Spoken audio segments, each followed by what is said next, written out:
Si usted es cristiano, déjeme hacerle algunas preguntas. ¿Es usted parte del pueblo de Dios? Si me dice que sí, entonces pregunta número 2. ¿Quién es Israel?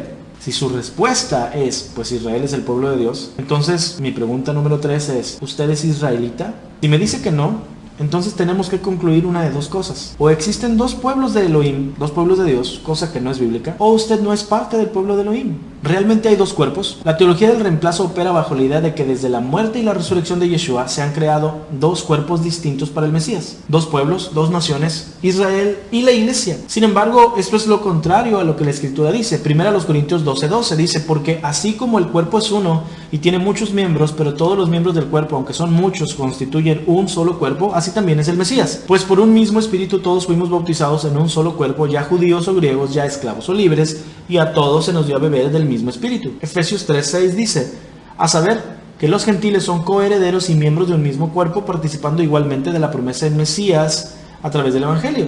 Y Juan 10:16 dice, tengo otras ovejas que no son de este redil, a estas también me es necesario traerlas y oirán mi voz, y serán un rebaño con un solo pastor. Colosenses 1:24 dice, ahora me alegro de mis sufrimientos por ustedes y en mi carne complementando lo que falta de las aflicciones del Mesías, hago mi parte por su cuerpo que es la iglesia. Y Efesios 5:23 dice, porque el marido es cabeza de la mujer, así como el Mesías es cabeza de la iglesia, siendo él mismo el salvador del cuerpo.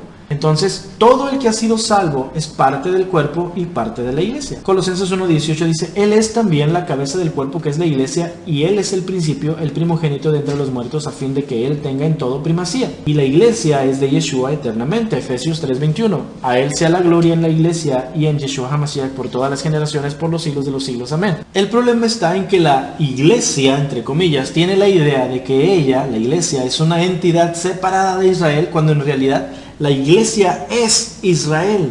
Y no me refiero a la Israel espiritual, me refiero literalmente a la iglesia es Israel. La iglesia, que es el Strong 1577, viene del griego eclesia, que significa una convocatoria, una reunión popular, una congregación religiosa, especialmente una sinagoga judía o una comunidad cristiana, y también significa asamblea. En la escritura, iglesia siempre es sinónimo de congregación, asamblea y sinagoga. Es un error entonces creer que la iglesia es una institución cristiana, ya que por definición la iglesia es una reunión de personas. Cuando usted se reunía de niño a jugar fútbol con sus amigos, eso es una iglesia. Cuando usted se reúne a cenar, es una iglesia con sus familiares. La palabra iglesia bíblicamente significa reunión de personas. Al cristianismo le gusta decir que la iglesia inició el día de Pentecostés, cuando el Espíritu Santo descendió sobre los apóstoles en el aposento alto. Hay por lo menos 3 errores en esa afirmación. El más importante es que la iglesia es mucho más antigua. La Biblia dice que la iglesia inició en el monte Sinaí. Hechos 7:38. Este es aquel Moisés que estuvo en la congregación en el desierto con el ángel que le hablaba en el monte Sinaí y con nuestros padres, y que recibió palabras de vida que darnos. La palabra congregación en ese pasaje es el griego eclesia, Strong 1577, que en otros pasajes se ha traducido como iglesia. Tal como lo dijimos hace un momento, es un error creer que la iglesia es una entidad separada de Israel, ya que la única iglesia que había en el desierto era la congregación de las 12 tribus de Israel que recibieron la Torá. Más aún, si la iglesia estuvo en el Sinaí y recibió la Torá, entonces ¿por qué no la está guardando el día de hoy? Esteban utilizó la palabra eclesía para referirse al remanente fiel de Israel en el desierto. Eso era algo común de decir en su tiempo, ya que Esteban, al ser un judío helenista, utilizaba la versión Septuaginta del Tanaj para estudiar. Y allí, cada vez que se hablaba la palabra asamblea, congregación, pues se utilizaba la palabra eclesía, que en hebreo es kehila. Para ponerlo en perspectiva, kahal o kehila, que es hebreo, y eclesía en griego, significan iglesia, asamblea, congregación, reunión y convocación. Kahal o kehila es el término que se utiliza en el Tanaj hebreo para referirse a los israelitas en el desierto. Esteban leía el Tanaj Septuaginta en griego. Esteban no decía kahal, Esteban decía eclesía. Esteban entonces le llamó eclesía a la congregación israelita en el desierto.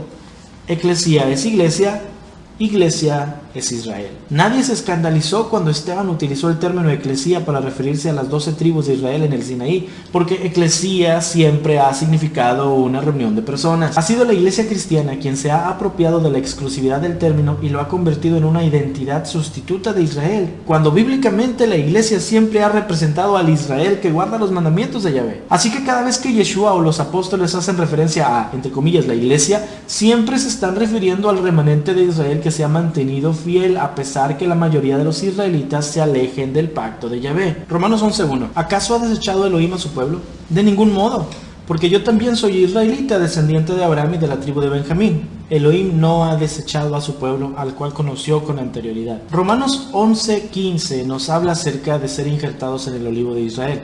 Dice: porque si su exclusión es la reconciliación del mundo, ¿qué será su admisión sino vida de entre los muertos? Si las primicias son santas, también lo es la masa restante. Y si la raíz es santa, también lo son las ramas. Pues si algunas de las ramas fueron desgajadas y tú, siendo olivo silvestre, has sido injertado en lugar de ellas, ahí debería decir entre ellas, por cierto, esto es teología del reemplazo, y has sido hecho participante de la raíz y de la rica savia del olivo, no te jactes contra las ramas, y si te jactas, sabe que no sustentas tú a la raíz, sino la raíz a ti. Pues las ramas, dirás, fueron desgajadas para que yo fuese injertado. Bien, por su incredulidad fueron desgajadas, pero tú por la fe estás en pie. No te ensoberbezcas, sino teme, porque si Elohim no perdonó a las ramas naturales, a ti tampoco te perdonará. Mira pues la bondad y la severidad de Elohim.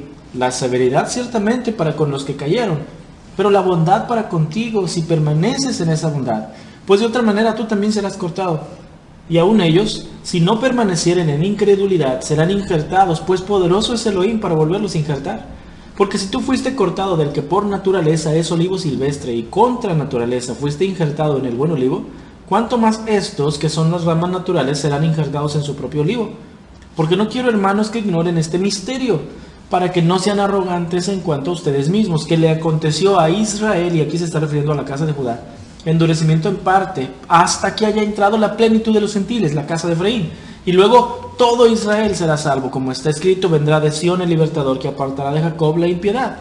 Y luego Pablo dice en Efesios 2:11, recuerden pues que en otro tiempo ustedes los gentiles en la carne, llamados sin circuncisión por la tal llamada circuncisión hecha por manos de carne, recuerden que en ese tiempo estaban ustedes separados del Mesías, excluidos de la ciudadanía de Israel, extraños a los pactos de la promesa, sin tener esperanza y sin Elohim en el mundo.